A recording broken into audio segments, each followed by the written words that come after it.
Olá pessoal, agora vamos estudar a última figura dos elementos acidentais do negócio jurídico, a figura do encargo.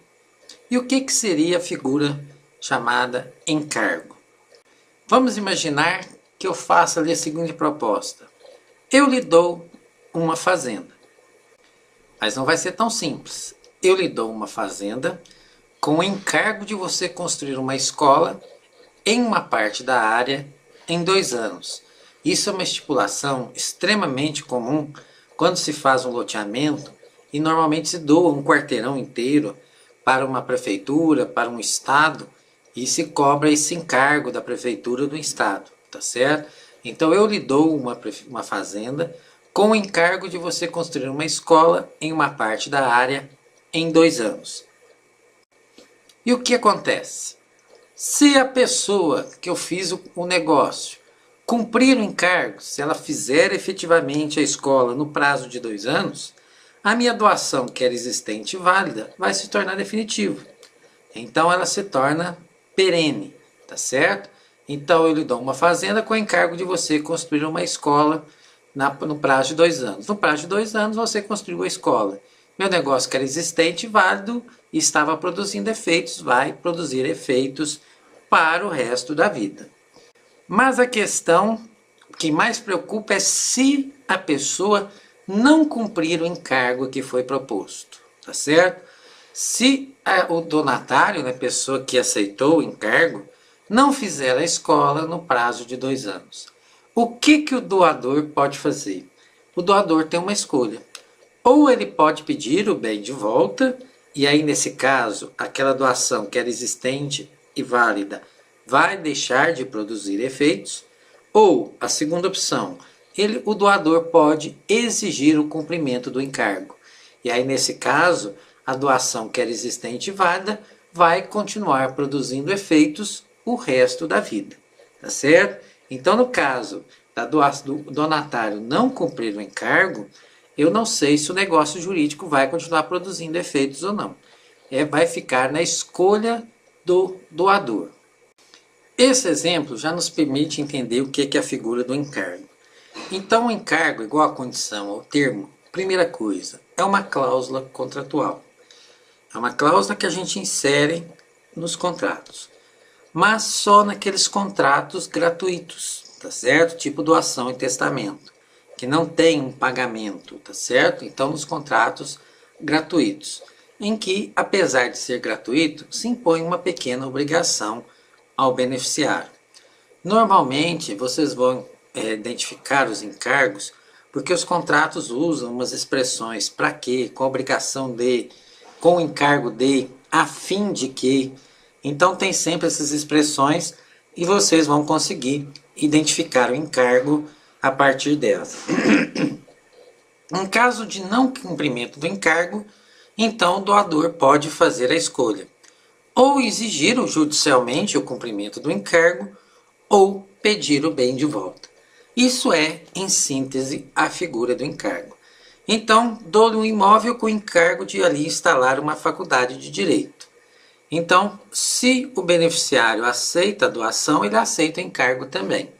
Se ele não faz a faculdade de direito, o doador pode escolher: ou ele exige o cumprimento do encargo e o donatário tem que fazer a faculdade de direito, ou ele pode pedir o bem de volta.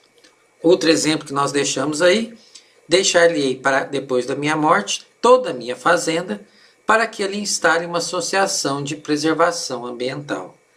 Então, os herdeiros vão fiscalizar.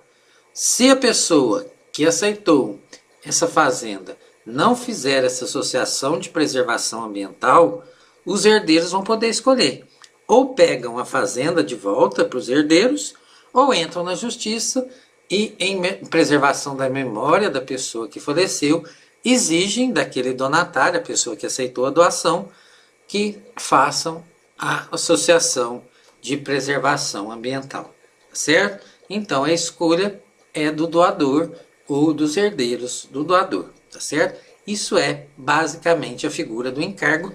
Só tem mais um detalhe que nós precisamos analisar. Vamos imaginar a seguinte situação. Dou um imóvel com o encargo de você construir ali uma casa que flutue no ar. É possível construir uma casa que flutue no ar? Com certeza não. Se trata, obviamente, de um encargo impossível. Exemplo de baixo. Dou um imóvel a fim de que você ali construa uma casa de jogos. Casa de jogos no Brasil, pelo menos por enquanto, ainda é considerado proibido, a lei veda. Então, no caso de cima, é impossível fisicamente. No caso de baixo, impossível juridicamente, tá certo? Então, nós temos encargos aqui impossíveis. E o que a gente faz com encargos impossíveis? A lei nos dá as respostas, tá certo? Tratando-se de encargo impossível ou tratando de encargos impossível juridicamente, que a gente fala simplesmente de encargo ilícito, a lei manda a gente desconsiderar. Passa um risco nisso. Considera isso não escrito. Tá certo? Onde estava escrito, dou-lhe um imóvel com encargo de você construir ali uma casa que flutue no ar. Passa um traço nisso. Considera isso não escrito. Dou-lhe um imóvel a fim de que você ali construa uma casa de jogos. Encargo ilícito, passa um traço nisso. Considera isso não escrito. A doação é pura e simples. Dou-lhe imóvel, dou o imóvel, em cima e embaixo, tá certo? É o que está lá no artigo 137, primeira parte. Considera-se não escrito o encargo ilícito ou impossível, tá certo? Essa primeira parte, ela traz a resposta para nós, tá certo? Então, a regra do encargo ilícito ou impossível é considerar ela simplesmente não escrita. É mandar a gente passar um risco nisso e esquecer que isso está escrito, tá certo?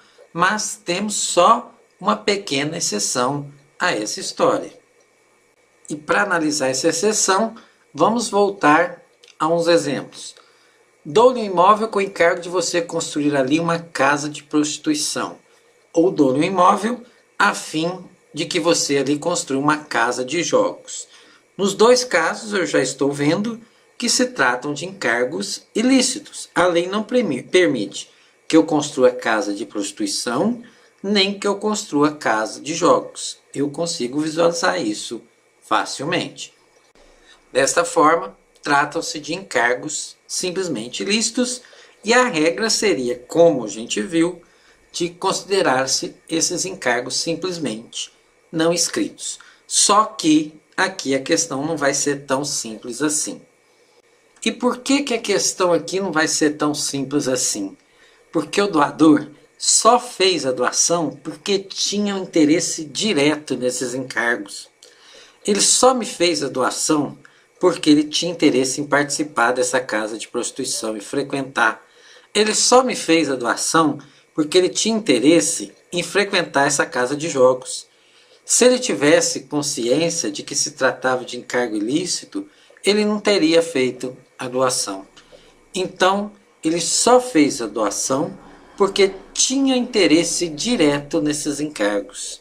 Aí, meus amigos, a situação vai ser diferente, por causa daquele artigo 137, a segunda parte que nós estávamos falando.